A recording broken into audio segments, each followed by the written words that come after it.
দেখে নিয়ে যাবেন তাড়াতাড়ি। পাঠচক্রে কজন আসে? পাঠচক্র তো যুব সম্মেলন, বিশেষ যুব সম্মেলন, এটা দক্ষিণেশ্বর আশ্রমে হবে। এটা কিরকম যুব সম্মেলন, যে এতে যুব পরিষদ, মানে এখানে তোমরা এসছো যুব পরিষদগুলোর থেকে, সরি আশ্রমের যুব বিভাগগুলোর থেকে 2 জন এসছো, তাই না? কিন্তু একটা আশ্রমে 10 জন থাকতে পারে যুব বিভাগ, তা প্রত্যেকটা আশ্রমের যুব বিভাগের যুব সদস্যদের, শুধু যুব সদস্য, সেখানে প্রেসিডেন্ট সেক্রেটারি আমরা ডাকছি না, শুধু প্রত্যেকটা আশ্রমের যুব বিভাগগুলোর যুব সদস্যদের নিয়ে একটা যুব সম্মেলন হবে ডিসেম্বর মাস নাগাদ। তোমরা খোঁজ করে জেনে নেবে। সেটা দক্ষিণেশ্বর শ্রীরামকৃষ্ণ মঠে হবে এবং সেখানে স্বামীজিকে নিয়ে আলোচনা হবে। মহারাজ, তাহলে কি 5 জন উপস্থিত থাকতে পারবে প্রতিটি সেন্টার থেকে? 7 জনের প্রেসিডেন্ট সেক্রেটারি বাদ দিলে 5 জন? হ্যাঁ, 5 জন তো মিনিমাম 5 জন। না, যেটা বলে দিলাম, প্রেসিডেন্ট সেক্রেটারি থাকবে না। হ্যাঁ না, 5 জন তো মিনিমাম। তো হ্যাঁ, আমাদের হ্যাঁ একটা যুব বিভাগে 10 জন 15 জনও থাকতে পারে। তার মধ্যে 2 জন সেক্রেটারি এবং প্রেসিডেন্ট, তারা যুব নয়। এছাড়া মিনিমাম 5 জন থাকবে।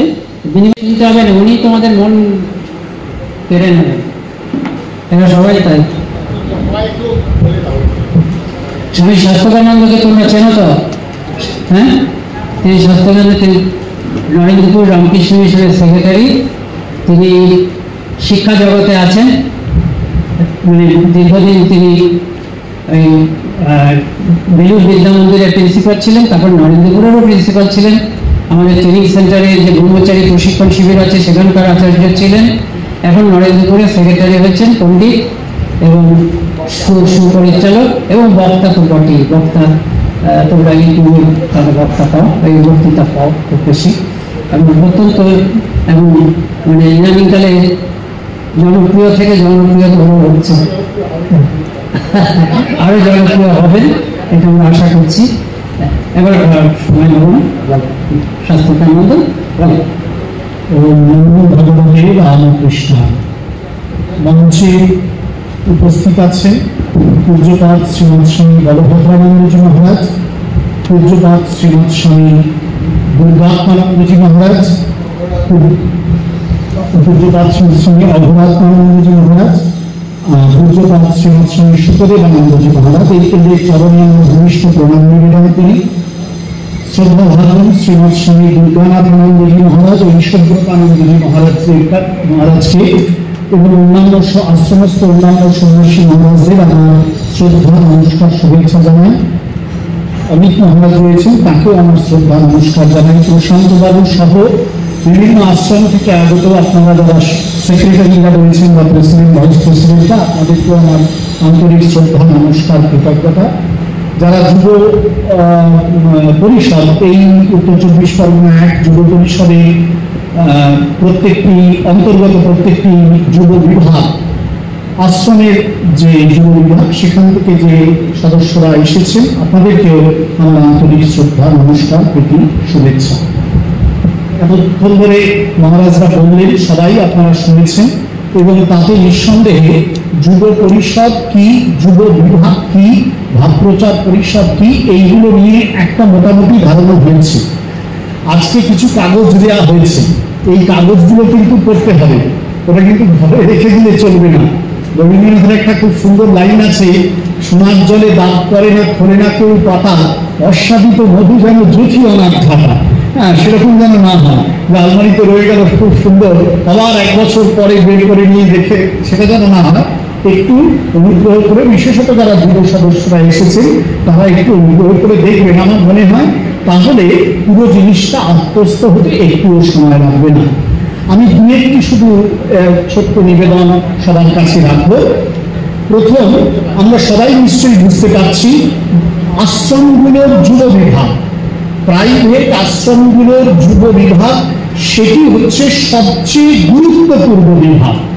কারণ যুব বিভাগটি যদি ঠিক না চলে, তাহলে যুব পরিষদ আস্তে আস্তে দুর্বল হয়ে যাবে একদিকে। আবার যুব বিভাগ যদি ভালো করে না চলে, তাহলে ওই আশ্রমটিও কিন্তু একদিন দুর্বল হয়ে যাবে। এই একটু আগে একটি আশ্রম থেকে এসে একজন বরিষ্ঠ মানুষ বললেন সম্পাদক দেহত্যাগ করার পর ওরা সবাই একটু মরে গেছে, সবটা এলোমেলো হয়ে গেছে। তার কারণ হচ্ছে ওই যুব বিভাগটি তৈরি হয়নি, যা কিনা পরবর্তীকালে আশ্রমের যে উত্তরকালের কার্যাবলী সেগুলোকে ধরে রাখবার উপযুক্ত লোক সাপ্লাই করতে পারত। ব্যবসা বাণিজ্যে একটা শব্দ ব্যবহৃত হয়, সেটাকে বলে সাপ্লাই চেইন সিস্টেম, এখন ভ্যালু চেইন সিস্টেম বলছে। এই সাপ্লাই চেইন যে সিস্টেম, অর্থাৎ একজন চলে যাবে আরেকজন ধরবে, এটি গুরুত্বপূর্ণ। আশ্রমের যুব বিভাগগুলো এই কারণে অত্যন্ত গুরুত্বপূর্ণ, যাতে কিনা এই প্রত্যেকটি প্রাইভেট আশ্রম যে ঠাকুরমা স্বামীজির কাজ করছে সেটিকে প্রজন্মের পর প্রজন্ম ধরে বইয়ে নিয়ে যাওয়া সম্ভব হয়। আর দ্বিতীয়ত, ওই প্রত্যেকটি যুব বিভাগ ঠিকঠাক থাকলে এই একটি যে যুব পরিষদ সেটিও কিন্তু ভালোভাবে চলবে। সুতরাং দুই দিক থেকেই যুব বিভাগ খুব গুরুত্বপূর্ণ। তাই আশ্রমের যুব বিভাগের প্রতি নজর দেওয়াটা সবচেয়ে জরুরি। প্রত্যেকটা আশ্রমের যারা মাননীয় সভাপতি বা সহসভাপতি বা সম্পাদক বা কোষাধ্যক্ষ বা আশ্রমের এক্সিকিউটিভ কমিটি, ম্যানেজিং কমিটির মেম্বাররা আছেন, তারা দেখবেন দয়া করে যে আশ্রমের যুব বিভাগটা যেন সবচেয়ে ভালো করে চলে। ওটা যদি ভালো করে চলে আর কোনো কিছুতে অসুবিধা হবে না। বলা হয় হিউম্যান রিসোর্স, মানুষ হচ্ছে সবচেয়ে বড় সম্পদ।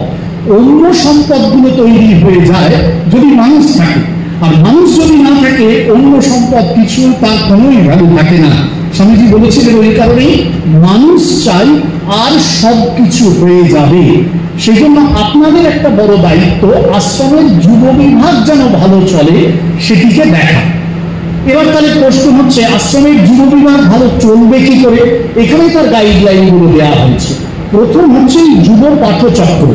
যুব পাঠচক্র চালাবার ক্ষেত্রে 50 জন, 70 জন, 100 জন এলে তো কোনো অসুবিধা নেই, 1000-2000 জন আসুক, অসুবিধা নেই।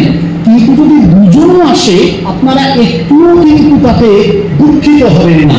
মনে রাখবেন, দুজন ভালো যদি আশ্রমের যুব সদস্য আসে, তারা যা কাজ করতে পারবে 2000 কাজ না করা নিষ্কর্মা নিষ্ক্রিয় কাউকে নিয়ে কিন্তু আশ্রমের কাজ চলবে না। স্বামীজি বলেছিলেন যে জগতের ইতিহাস কয়েকজন মুষ্টিমেয় মানুষের ইতিহাস। স্বামীজি বলেছিলেন উৎসাহী বিশ্বাসী যুবক চাই। সংখ্যাটা নিশ্চয়ই গুরুত্বপূর্ণ, ওটা ফেলে দেওয়া নয়, কিন্তু সংখ্যাটার দিকেই গুরুত্ব দেবেন না। যে কয়েকজন আসছে, 2 জন, 3 জন, 4 জন, এমনকি একজনও যদি থাকে, আপনারা 2-3 জন মিলে তার সঙ্গে বসেই এই যুব পাঠচক্রের পাঠ শুরু করে দিন, তাকেই আশ্রমের কাজে লাগান, তাহলে দেখবেন তার বন্ধুরা চলে আসবে। এটা কিন্তু একেবারে পরীক্ষিত সত্য। রামকৃষ্ণ মঠ মিশন যখন শুরু হয়েছিল, চিন্তা করুন না, বড়নগর মঠে ঠাকুরের পার্শ্বদরা কয়েকজন মাত্র ছিলেন, তারপরে আস্তে আস্তে 1-2 করে অঙ্ক শিখতে কয়েকজন চলে এলেন। আর রামকৃষ্ণ মন্দিরে এমন অঙ্ক শেখালেন যে তারপর তারা থেকেই গেলেন শেষ পর্যন্ত। ঠিক এইরকম ভাবেই কিছু না কিছু শিখতে আসবে, তারপর দেখবেন থেকে যাবে। তাই সংখ্যার চেয়ে গুণগত মানের দিকে জোর দিতে হবে। এটা কিন্তু আশ্রমের পরিচালন সমিতিতে যারা আছে তাদের দায়িত্ব। অনুগ্রহ করে এটা একটু খেয়াল রাখবেন। এবং সেই কারণে পাঠচক্র গুরুত্বপূর্ণ, ধ্যান শিক্ষা গুরুত্বপূর্ণ।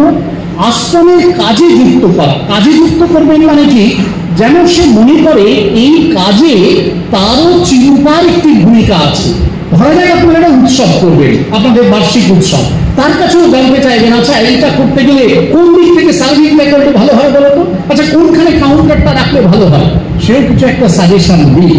সে যে একজন, ইংরেজিতে শব্দ বলে স্টেক হোল্ডার, অর্থাৎ তারও যে একটা অংশ আছে সিদ্ধান্ত গ্রহণের ক্ষেত্রে, সেটা সে যখন বুঝতে পারবে তখন সে অটোমেটিক্যালি কিন্তু অনেক বেশি ইনভলভ হয়ে যাবে। এটি খুব গুরুত্বপূর্ণ। এছাড়া আশ্রমের অন্যান্য কাজে তারাই নেতৃত্ব দিন, আপনারা পেছন থেকে তাদের দেখুন, গাইড করুন। আর আশ্রমের যারা যুব বিভাগের সদস্য আছেন বা যুব সঞ্চালক আছেন, তাদের কাছে অনুরোধ থাকবে যে মহারাজ একটু আগে খুব সুন্দর স্বামীজির কথা বলছিলেন, যে স্বামীজি এটা বারবার স্বামীজির বিখ্যাত সূত্রের মন্তব্য আছে, বি অ্যান্ড মেক। এখানে 2টো শব্দ আছে, একটা বি আর একটা মেক।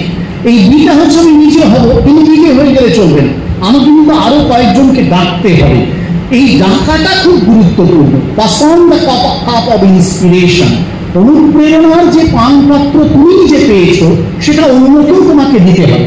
তোমার বন্ধু বান্ধবরা দেখবে স্কুলে আছে, কলেজে আছে, তুমি যে জায়গায় যাচ্ছ সেখানে আছে, কেউ না কেউ বন্ধু বান্ধব আছে, তাকে একবার ডেকে পাঠাবে, চলো না দেখি চল কি আছে। মাস্টার মশাই যিনি কথামৃত লিখেছিলেন তাকে শ্রীরামকৃষ্ণের কাছে নিয়ে এসেছিলেন তার এক বন্ধু, চলো না একবার দক্ষিণেশ্বরে যাই, সেখানে এক পরম মহাপুরুষ আছেন। এক বন্ধু ডেকে নিয়ে এলেন তার এক বন্ধুকে, পৃথিবীর ইতিহাসের শ্রেষ্ঠ সাহিত্য তৈরি হয়ে গেল। এরকম আধ্যাত্মিক সাহিত্য আর নেই। বন্ধু এত বড় বন্ধুকৃত্য বোধহয় আমাদের সমাজে এর আগে পর্যন্ত কেউ করেনি। সুতরাং তোমাদের কিন্তু বন্ধুকৃত্য করতে হবে। তোমাদের যারা বন্ধু বান্ধবরা আছে একটু ছোট একটু বড় তোমাদের বয়সী, তাদেরকে ডেকে আনবে, চল না গিয়ে একদিন চল আমাদের আশ্রমে দেখ না কি সুন্দর কি হয়। এইভাবেই কিন্তু আস্তে আস্তে দেখবে আসতে শুরু করবে। সবাই থাকবে না, কিন্তু আস্তে আস্তে ডাকতে শুরু করলে চলে আসবে। বিশেষত এই যে blood donation camp, relief, youth convention, এগুলোতে দেখবে অনেকে আসতে চাইবে, এবং এই যারা আসবে তাদের মধ্য থেকেই দেখবে কয়েকজনকে বেছে বেছে ওই যে বললেন না রেগুলারিটি, সেই রেগুলারিটি তৈরি করা দরকার।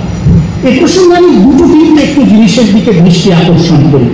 আশ্রমের যুব বিভাগ একটা জিনিস, তার সঙ্গেই যুক্ত কিন্তু আরেকটা জিনিস যুব পাঠচক্র। তার সঙ্গেই যুক্ত যুব বিভাগের সঙ্গে যুক্ত আরেকটা বিষয় হচ্ছে যুব বিভাগ উপসমিতি। এই তিনটি পরস্পরের সঙ্গে যুক্ত, কিন্তু এদের একটু পার্থক্য আছে। আশ্রমের যুব বিভাগে যারা অংশগ্রহণ করবেন তাদের নাম যেন নথিভুক্ত থাকে। এই যুব বিভাগে রেগুলার অংশগ্রহণ করবেন তারা এমন নাও হতে পারে, কিন্তু যারা আশ্রম মনোভাবাপন্ন, যে কেউ চলে এলো সেই কিন্তু যুব বিভাগে তার নাম রেজিস্ট্রি হবে না, কিছুদিন আস্তে আস্তে আসার পর হবে। 5-6 দিন এলো তখন তার নাম নথিভুক্ত হলো, সে তাকে একটা পুরো রেজিস্টারে নাম নথিভুক্ত করা হলো। এই হলো যুব বিভাগের সদস্য, যার মধ্য থেকে পরবর্তীকালে যুব বিভাগ উপসমিতির সদস্য তৈরি হবে। ওই যুব বিভাগের সদস্যের মধ্য থেকে যুব বিভাগ উপসমিতির সদস্য তৈরি হবে। তখন যুব বিভাগ উপসমিতি তারা এই যুব বিভাগের কার্যাবলী পরিচালনা করবে, পলিসি তৈরি করবে যে একটা যুব বিভাগ আশ্রমে কি করতে পারে। সেজন্য যুব বিভাগ উপসমিতি যেন বছরে অন্তত 2 বা 3টি মিটিং করে, এটা খেয়াল রাখতে হবে। তার একটা খাতা থাকবে, সেই মিটিংয়ের নোটিশ হবে, এবং মিটিংয়ে যে আলোচনা হলো সেগুলো নথিবদ্ধ হবে। আর যুব পাঠচক্র কি, সেখানে এই যুব বিভাগের যারা সদস্য তারা সবাই উপস্থিত থাকবে। মায়েরা, মেয়েরা, আমাদের যুবতীরা তারাও এখানে অবশ্যই উপস্থিত থাকবেন। এমনকি কেউ একজন এলো, তাকে তুমি ডেকে নিয়ে এলে আজকে, সেও কিন্তু পাঠচক্রে থাকতে পারবে। সে আজ এলো, কাল এলো, পরশু দিন এলো, এরকম ভাবে 7-8 দিন আসার পর যখন সে আগ্রহ প্রকাশ করলো বা তাদের আশ্রমটা খুব সুন্দর, তখন আস্তে আস্তে তোমাদের আশ্রমের সভাপতি সম্পাদকের সঙ্গে কথা বলে এবার যুব বিভাগে তার নাম উঠে গেল। শুধু আমরা বলেছি যুব বিভাগে মায়েদের নাম উঠবে না, তারা পাঠচক্রে অংশগ্রহণ করবে। যুব পাঠচক্রে যারাই অংশগ্রহণ করবে তারা সবাই আশ্রমের কাজ করবে, কোনো অসুবিধা নেই। সমস্ত কাজে তাদেরকে একেবারে ঢুকিয়ে দিতে হবে, এবং তারা যেন বেশি করে আশ্রমে আসে সেটা বলতে হবে, কোনো অসুবিধা নেই যুব পাঠচক্রে মেয়েদের অংশগ্রহণ করা। এই 3টি ধারণাকে খেয়াল রাখতে হবে। যুব সমিতির মিটিংয়ের একটা খাতা রাখতে হবে, 1 নম্বর খাতা। 2 নম্বর আরেকটা খাতা রাখতে হবে, যেখানে যুব বিভাগের সদস্য যারা হচ্ছে তাদের নাম, ঠিকানা, মোবাইল নম্বর রাখবে। আর ওই যুব পাঠচক্রের একটা উপস্থিতির খাতা রাখতে হবে আলাদা, তৃতীয় একটা খাতা, যেখানে যারাই যেদিন আসছে যুব পাঠচক্রে তারা নিজের নাম সই করলো, তাদের মোবাইল নম্বরটা লিখে দিল। তাতে কি তারা কয়েকদিন না এলে ওদেরকে ফোন করে কিন্তু তুমি ডেকে নিতে পারবে। এইভাবেই কিন্তু আশ্রমের যুব বিভাগ সমৃদ্ধ হয়ে ধীরে ধীরে কাজ করতে পারবে। এটি সবাইকে একটু খেয়াল রাখতে অনুরোধ করি। ঠাকুরমা স্বামীজির কাজ যারা তোমরা ছোটরা আছো তোমরা নিশ্চয়ই বুঝতে পারো, বিশেষত বড়রা তো বুঝেইছেন সারা জীবনের সাধনায়, যে এ কাজের মূলে আছেন স্বয়ং তারাই। ঠাকুর আছেন, মা আছেন, স্বামীজি আছেন। স্বামীজি চেয়েছিলেন এই যুবকদের মধ্য থেকে নতুন ভারত গড়ে উঠবে, নতুন পৃথিবী গড়ে উঠবে। তোমরা যারা আজকে যুবক রয়েছে, তোমরা তোমাদের এই পাশের মানুষগুলোর দিকে তাকিয়ে দেখো, মনে রেখো এরাও কিন্তু একদিন তোমাদেরই মতন যুবক ছিলেন। তারা এসেছিলেন ঠাকুরমা স্বামীজির এই ডাক শুনে। জীবনের একটা দীর্ঘ সময় পার করেছেন তারা, তৈরি করেছেন এক একটি আশ্রম, প্রচার করেছেন ঠাকুরের ভাবকে, সেই ভাবের সঙ্গে হয়েছেন। আজ জীবনের এই অপরাহ্ন বেলায় তারা তাদের হাতের ব্যাটনটা তোমাদের হাতে তুলে দিয়ে যেতে চান। কি ব্যাটন? সেটা স্বামীজির এই বাণীর ব্যাটন, স্বামীজির এই ভাব আর আদর্শের ব্যাটন, এই সমাজটাকে যা পাল্টে দিতে পারে। তোমার দায় আছে, তোমার দায় আছে এই ব্যাটনটাকে হাতে নেওয়ার, এবং সেই ব্যাটনটাকে হাতে নিলে নিশ্চয়ই জানবে কষ্ট আছে, কিন্তু এই কষ্টের যে আনন্দ তার কোনো তুলনা নেই। তার কারণ স্বামীজির ব্যাটন যে হাতে নেবে সে সত্যের জন্য লড়াই করবে, স্বামীজির ব্যাটন যে হাতে নেবে সে দুঃখী মানুষের পাশে গিয়ে দাঁড়াবে, স্বামীজির ব্যাটন যে হাতে নেবে সে সমস্ত মানুষকে ভালোবাসতে পারবে। শিবজ্ঞানী জীব সেবা তার আদর্শ হবে। এই আদর্শ পালন সহজ নয়। রবীন্দ্রনাথ লিখেছিলেন, কঠিনের ভালোবাসিলাম সে কবু করে না বঞ্চনা। এই আদর্শ কঠিন, তাকে ভালোবাসো, সে তোমায় কোনোদিন বঞ্চনা করবে না। এদের তৃপ্তিটা দেখো, এরা সারা জীবন ঠাকুরমা স্বামীজিকে নিয়ে কাটিয়ে আজ কত আনন্দে আছেন, অপেক্ষা করে আছেন তোমাদের জন্য। স্বামীজিও তোমাদেরই দিকে চেয়ে আছেন, যাতে তার এই ভাবের ব্যাটন নিয়ে জীবনের এই দীর্ঘ যাত্রায় তোমরাও ছুটতে পারো একই গতিতে। স্বামীজির ভাব আদর্শের নিত্য উত্তর সাধকটাই এই যুব সমাজ, তোমরা তার প্রতিনিধি। তারাও ধ্বনিত হচ্ছে প্রতি মুহূর্তে। এসো, কান দিয়ে আমরা শুনবার চেষ্টা করি, অবশ্যই শুনতে পাবো স্বামীজি আমাদের ডাকছে। সে ডাকে যদি সাড়া না দিই, তার চেয়ে বড় ভুল জীবনে কিছু হবে না। এটুকু শুধু তোমাদের কাছে প্রার্থনা। ধন্যবাদ।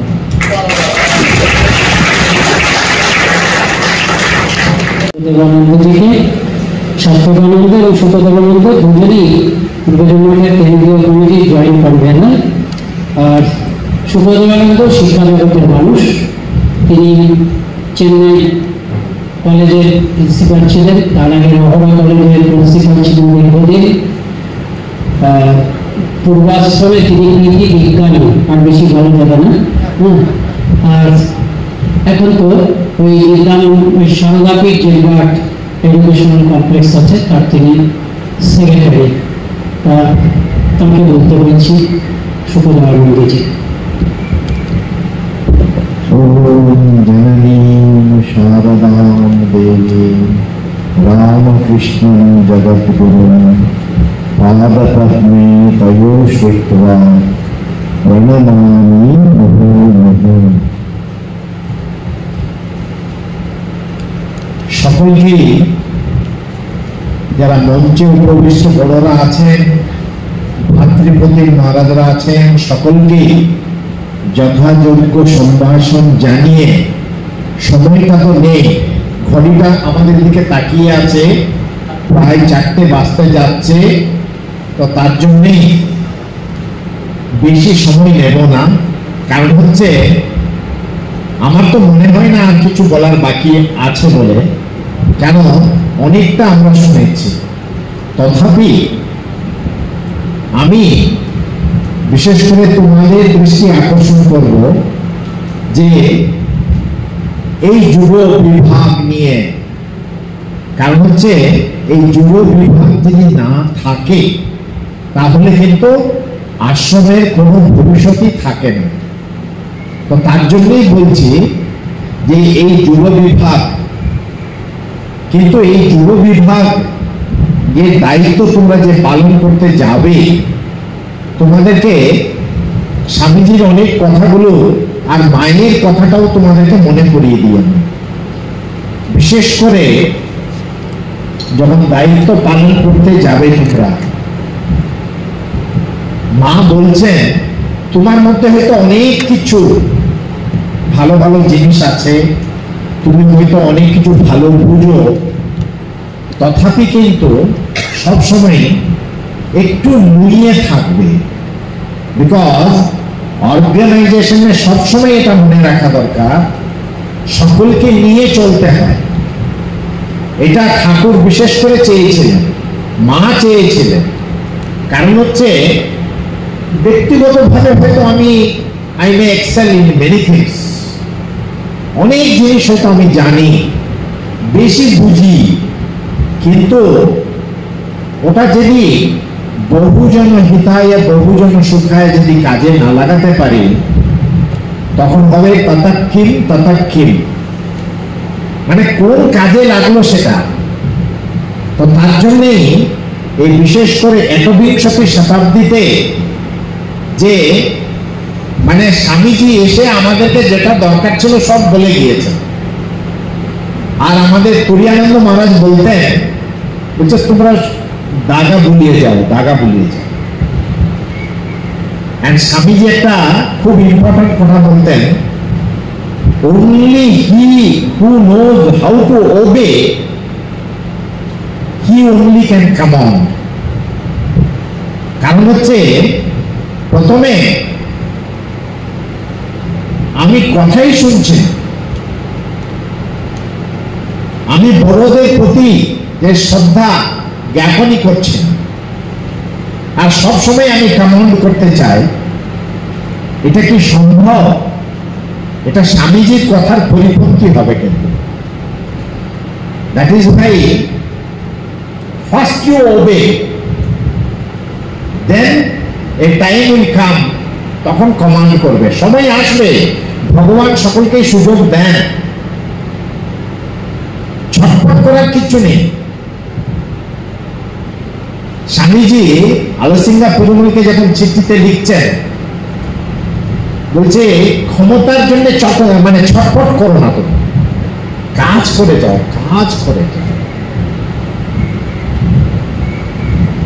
তার জন্যই এটা তোমাদেরকে মনে রাখতে হবে, যারা ধরো অনেক বছর ধরে আশ্রমটাকে ভালোবেসে ওটাকে গড়েছেন, তোমরা নীরবে নিভৃতে কি করে ওই আশ্রমটাকে আরো এগিয়ে নিয়ে যাওয়া যায়।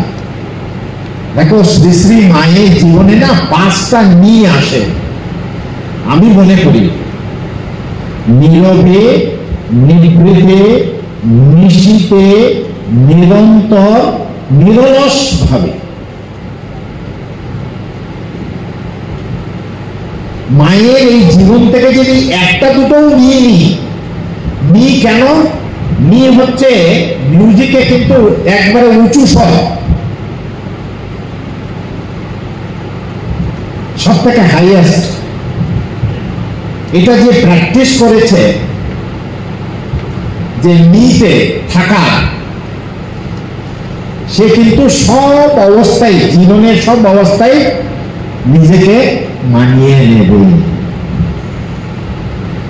তার জন্যে আমি তোমাদের সকলের জন্য আর আমি আমার নিজের জন্যও প্রার্থনা করি, ঠাকুর, মা এবং স্বামীজির কাছে প্রার্থনা করি, আমরা যেন ওদের কাজ করার জন্য ওরা কিন্তু সুযোগ দিয়েছেন আমাদেরকে, এই সুযোগটাকে আমরা যেন কাজে লাগিয়ে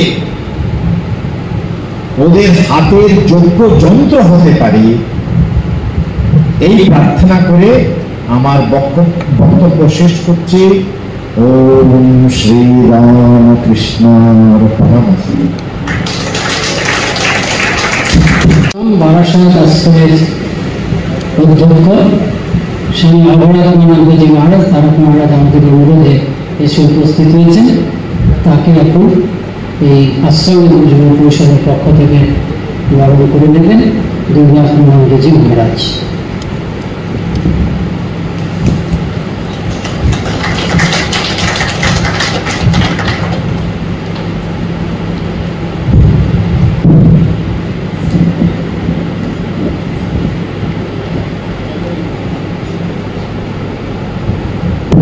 স্বামী অভয়ানন্দজি আমাদের এখান থেকে 4 কিলোমিটার দূরে থাকে, তো একটা বড় লাইন আছে, এটা একটা আলাদা দেশ, ওটা একটা আলাদা দেশ, ও হসপিটালের ক্ষেত্রে এটা 1 নম্বর ও হচ্ছে 2 নম্বর। উত্তর চব্বিশ পরগনা এগুলো আলাদা, কিন্তু আমরা মনের দিক থেকে খুব কাছাকাছি। আমাদের কোনো অনুষ্ঠান হলে উনি আসেন, ওর কোনো অনুষ্ঠান হলে আমরা যাই। ওকে ছাড়া আমরা বারাসত ছাড়া বামুনরা কোনো কাজ হয় না। আজকে ওরা একটা অন্য জায়গায় প্রোগ্রাম ছিল, সেইটা ছেড়ে বিকেলে এসেছে। তো সেই জন্য তাকে বিশেষ কৃতজ্ঞতা এবং নমস্কার শ্রদ্ধা জানাচ্ছি।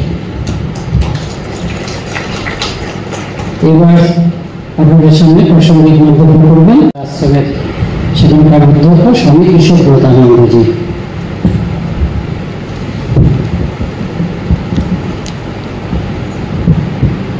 প্রিয় মহারাজদের চরণে আমার ভক্তিপূর্ণ প্রণাম জানাই। আমরা আপনারা যারা এসছেন সারাদিন আজকে আমাদের মহারাজদের কাছ থেকে আপনারা শুনলেন, আমার মনে হয় এরপর আর কোনো আপনাদের মধ্যে আর কোনো ল্যাক অফ ক্ল্যারিটি নেই, সব কিছু ক্লিয়ার হয়ে গেছে। তার যদি আমি একটা সিনপসিস ব্রিফ করে দিই, যে ধরুন একটি আশ্রমে 10 জন রোজ আসছে পড়াশুনো করতে, সেই 10 জনের মধ্যে থেকে রোজ তারা পড়াশুনো করছে, এটা হচ্ছে সেই আশ্রমের যুব বিভাগ, তারা আসছে, তারা পড়ছে।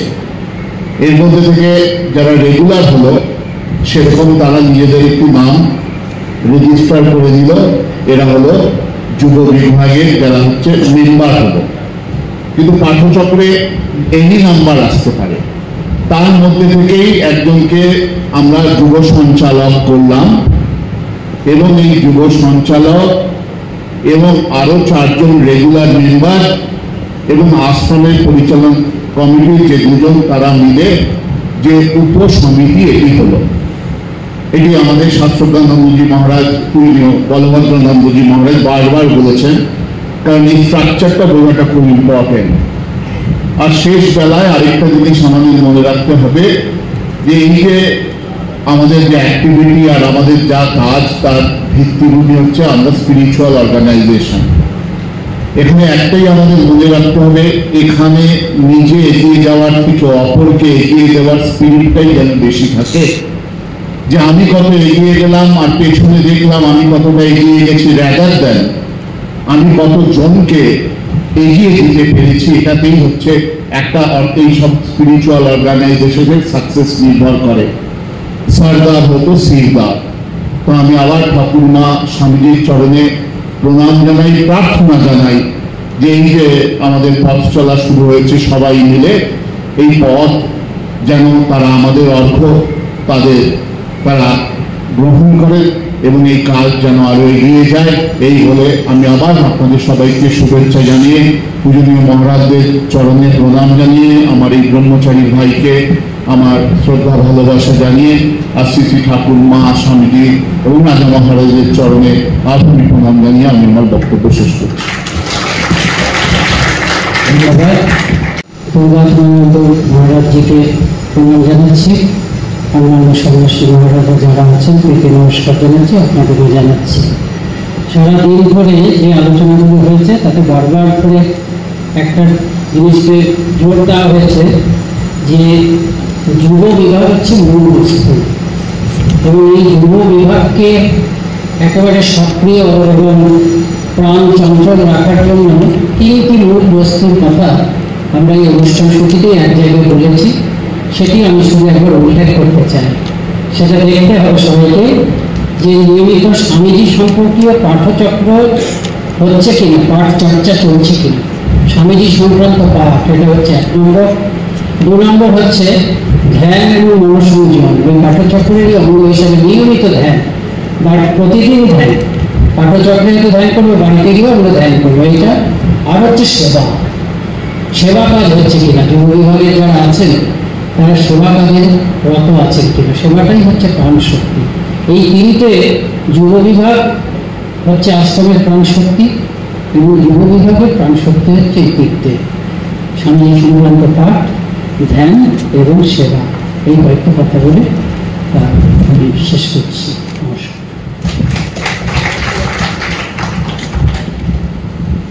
আমাদের এখানে গ্যালাক্সি অফ সাধু and devotees, youth, সকলকে আমার এই আশ্রমের এই রামকৃষ্ণ মঠ বামনমোড়ার তরফ থেকে, আমার ব্যক্তিগত তরফ থেকে আমি অভিনন্দন, কৃতজ্ঞতা এবং ধন্যবাদ জানাই। বিশেষ করে আমাদের স্বামী বলভদ্রানন্দজি, উনি তো অ্যাডমিনিস্ট্রেটিভ কাজ সকাল থেকে রাত্রি পর্যন্ত করে, আবার এই রবিবারগুলোতেও কোনো রেস্ট নেই। এই বিভিন্ন জায়গায় স্বামীজি এই প্রচার কাজ করে যাচ্ছে, যুব সম্মেলন, ভক্ত সম্মেলন, যুব সম্মেলনই বেশি, যুব পাঠচক্র ইত্যাদি ইত্যাদি। সারা ভারতবর্ষ এখন ঘুরছে, তাতে প্রতি সপ্তাহে কোথাও না কোথাও যাচ্ছে, বাইরেও যাচ্ছে, যেতেই হচ্ছে কাজের জন্য। তো এখানে সারাদিন আজকে টাইম দিয়েছে, সেই জন্য আমরা খুবই কৃতজ্ঞ স্বামী বলভদ্রানন্দজির কাছে। এবং আমার ভাই ঈশ্বরপ্রসানন্দ, সূর্যবানন্দজি, শাস্ত্রজ্ঞানন্দ, তারপর দূর থেকে এসেছেন কল্যাণী থেকে আমাদের দুর্গানাথানন্দজি। এখন একটা মজার ঘটনা আছে, দুর্গানাথানন্দজি খুব ভালো গান করে, খুব ভালো বক্তৃতা করে। আর সে আমাকে এসে বলছে, আপনার গান শুনলাম। আমি কোথায়? না, আপনার তো নাম শুনলাম, আপনার নাম কাগজে দেখলাম, না টিভিতে দেখলাম, কোথায় আপনি অমুক জায়গায় গান করবেন, তো আপনি চলে এসেছেন। আমি বললাম, আমি নয়, দেখো ভালো করে নামটা দেখো। তাহলে মানে দুর্গানাথানন্দ, দুর্গাত্মানন্দ, আমার একজন ছিলেন দুর্গানন্দ, সে আমাকে একজন লন্ডন থেকে ফোন করছেন, আপনি কি প্রেসিডেন্ট মহারাজের সেবক ছিলেন? দুর্গানন্দ? আমি দুর্গাত্মানন্দ। তো এই দুর্গানাথানন্দকে আমার অভিনন্দন এবং কৃতজ্ঞতা এবং প্রীতি শুভেচ্ছা জানাই। এবং বিশেষ করে যুবক ভাইদের আমার আন্তরিক কৃতজ্ঞতা, ধন্যবাদ এবং অভিনন্দন জানাচ্ছি, তোমরা এখানে এসেছ। এবং যেগুলো এতক্ষণ আলোচনা হলো, বলভদ্রানন্দজি যা আন্তরিকতার সঙ্গে এবং অত্যন্ত বিজ্ঞানসম্মতভাবে যা বললেন, বিশেষ করে মনঃসংযম, তারপরে নিরন্তর আমার বিশ্বাস যারা ছাত্র, যারা গবেষক, যারা যে কোনো কাজই, এই মনঃসংযমটা খুব জরুরি। ধ্যান আমরা 8 ঘন্টায় করি, 15 মিনিটই করি, আর 1 ঘন্টায় করি। যদি আস্তে আস্তে যদি বাড়াই, তাহলে আমাদের নিজেদের জীবনও ধন্য হবে এবং আমরা অনেক উচ্চ চিন্তা করতে পারবো। প্লেন লিভিং, হাই থিঙ্কিং একটা কথা আছে, তো সেই রকম খুব যারা সাদাসিধেভাবে থাকে তাদের চিন্তাধারাও খুব বড় হয়, উঁচু হয়। আর সবাইকে আমরা সুখদেবানন্দজি তো এত বিরাট বড় বিশাল ব্যাপার, এখানে তাকে আমরা আজকে বহু এখানে এসেছে অনেকদিন পরে। আমার সময় তো এটি প্রথম দেখলাম, তো সারাদিন এখানে সময় দিলে তাকেও আমার আন্তরিক প্রীতি শুভেচ্ছা এবং ধন্যবাদ। আর যারা আশ্রমে এই 32-33টি আশ্রমের যারা সম্পাদক, সভাপতি, সহসভাপতি এবং অন্যান্য যারা এসেছে, আর তাদেরকেও আমার অভিনন্দন, ধন্যবাদ, কৃতজ্ঞতা। আর আমার প্রীতিভাজক ভাইয়েরা, রীতানন্দজি, শাস্ত্রজ্ঞানন্দর কথা তো আগেই বলেছি, রীতানন্দজি, তারপর অবরাত্মানন্দজি আর ঈশ্বরপ্রসানন্দজি, সকলকে আমার অভিনন্দন, কৃতজ্ঞতা এবং ধন্যবাদ। আর যাকে ধন্যবাদ না দিলে বা ধন্যবাদ দিয়ে আমি ছোট করতে চাই না, যিনি সকলের আমাদের এখানকার এই সমস্ত উন্নয়নমূলক কাজ, এই সাংস্কৃতিক কাজে সবসময় ওতপ্রোতভাবে জড়িত, এই প্রশান্ত চৌধুরী, এই রামকৃষ্ণ বিবেকানন্দ ভাব প্রচার পরিষদের কনভেনার, তাকে আমার আন্তরিক নমস্কার, শুভেচ্ছা এবং ধন্যবাদ জানিয়ে, সকলকে আবার ধন্যবাদ জানিয়ে আমাদের আজকের অনুষ্ঠান শেষ করবার আগে আমি আমাদের বলভদ্রানন্দজিকে, যিনি ধন্যবাদ জানালেন, তাকে ধন্যবাদ সহ প্রণাম। এবার সমাপ্তি সঙ্গীত গাইবেন, আপনারা খুশি হবেন। দুর্গানাথানন্দজি, দুর্গানাথানন্দজি না, দুর্গানাথ, তাড়াতাড়ি আসুন। হ্যাঁ, না একটা গান করবে, তারপর রামকৃষ্ণ শরণাম দিয়ে জয়ধ্বনি দিয়ে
Krishna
একটি ঘোষণা আপনাদের উদ্দেশ্যে নিবেদন করি।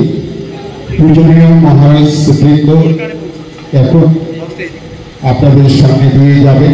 অহেতুক যাতায়াতের পথে কোনো বিঘ্ন ঘটাবেন না। নিচে চায়ের ব্যবস্থা আছে, আপনারা চা খেয়ে তবেই যাবেন।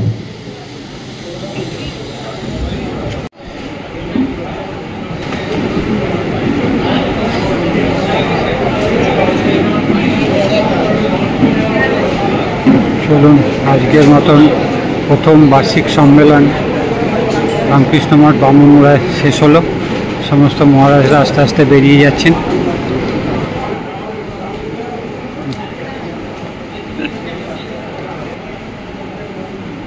একটু সামনেটা দাদা।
এবার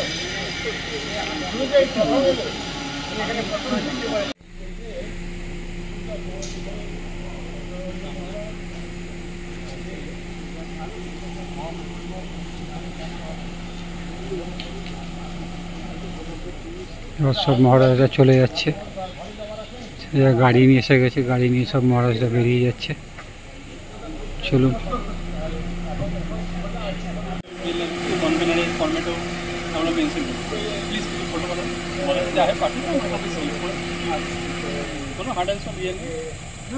তোমার সুবিধা মতো ভালো না হসপিটালে গেলে তো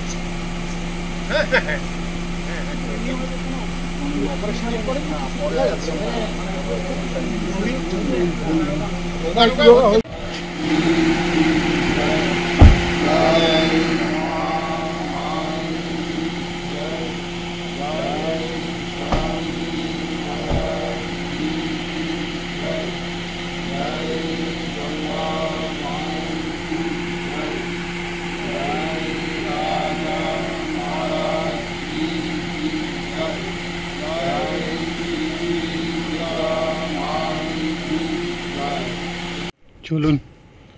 আজকে সারাদিন ধরে রামকৃষ্ণ মঠ বামনমুড়ায় প্রথম বার্ষিক সম্মেলন, যুব সম্মেলন হলো।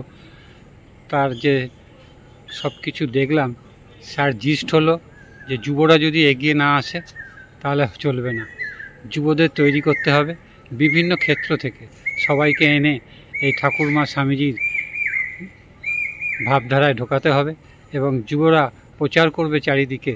যত যুব এগিয়ে আসবে তত ঠাকুরমা স্বামীজির প্রচার চারিদিকে হবে। এখন আমি দাঁড়িয়ে আছি বামনমুড়া রামকৃষ্ণ মঠের সামনে। আর আজকের ভিডিও এখানেই শেষ করছি। আজকে মহারাজদের মেলা বলতে পারেন এখানে। আর সব এক একজন বিজ্ঞ মহারাজ। মহারাজরা সবাই বিজ্ঞই হয়, সবাই ভালোই হয়। তার মধ্যেও কিছু কিছু মানুষ আরও বিজ্ঞ থাকেন। তার মধ্যে আছেন শক্তিষ্ঠানন্দ, আছেন স্বামী বলভদ্রানন্দজি মহারাজ, আছেন দুর্গানাথানন্দজি মহারাজ, আছেন দুর্গাত্মানন্দজি মহারাজ, আছেন স্বামী অঘরানন্দজি মহারাজ। কত মহারাজের নাম বলবো, প্রচুর মহারাজ সব এসছেন। সব আমার ভিডিও দেখতে পাবেন। সঙ্গে থাকুন, দেখতে থাকুন আরপিজি ব্লগ।